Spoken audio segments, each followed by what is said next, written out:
Did you know the famous Got Milk campaign wasn't about getting people to drink more milk? It was actually designed to combat declining milk sales by reminding people how essential milk is with other foods. This remarkable story changed how we think about milk, not as a standalone drink, but as the perfect companion. And most people don't realize the clever psychology behind its success.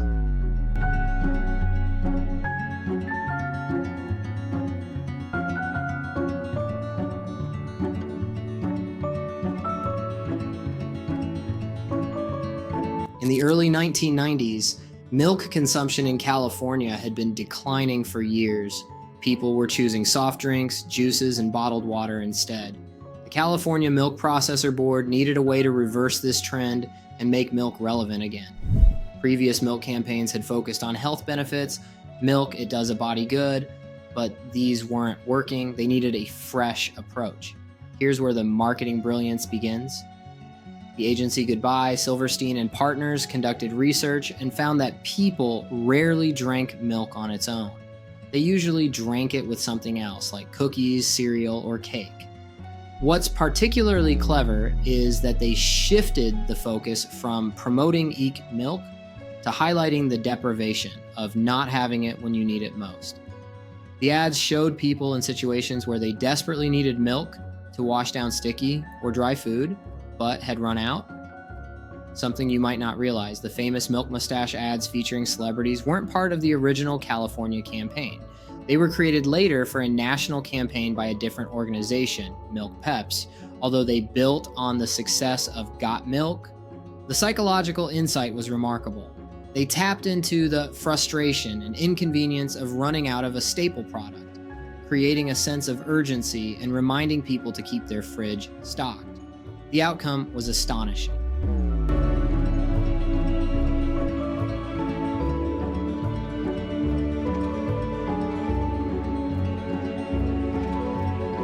Launched in 1993, the campaign successfully halted the decline in milk consumption in California within the first year. Milk sales stabilized and even saw increases in subsequent years. Here's what's truly fascinating. The simple question, "Got milk?" became one of the most recognizable and parodied advertising slogans in history. It entered the cultural lexicon, used in countless contexts unrelated to milk. The cultural shift was extraordinary. The campaign successfully repositioned milk not just as a healthy drink, but as an essential household staple, the perfect complement to many favorite foods.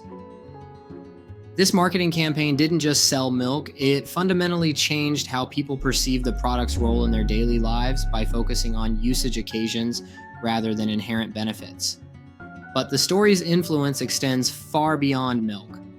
This campaign pioneered what we now call deprivation marketing, highlighting the negative consequences of not having a product rather than the positive benefits of having it.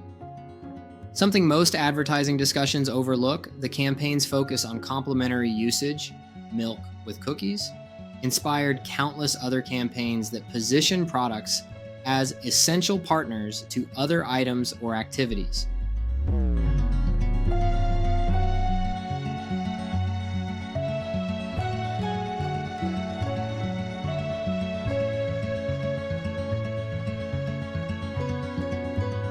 What's particularly striking is how the campaign achieved success without making health claims or directly attacking competitors.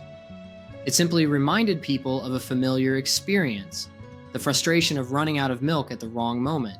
And the technique was so effective that the slogan was licensed nationally and ran for over 2 decades, becoming a benchmark for simple, impactful advertising. And here's what most people never realized, one of the most famous advertising questions ever created wasn't designed to make you want the product itself, but to make you fear the moment you realize you don't have it when you need it most. This is marketing manipulation. The campaigns we explore didn't just sell, they changed how we think, act, and live. Understanding them gives you power. Want to apply these same principles to sell a lot more of your stuff? Visit benmcgary.com to learn how. Until then, subscribe for more.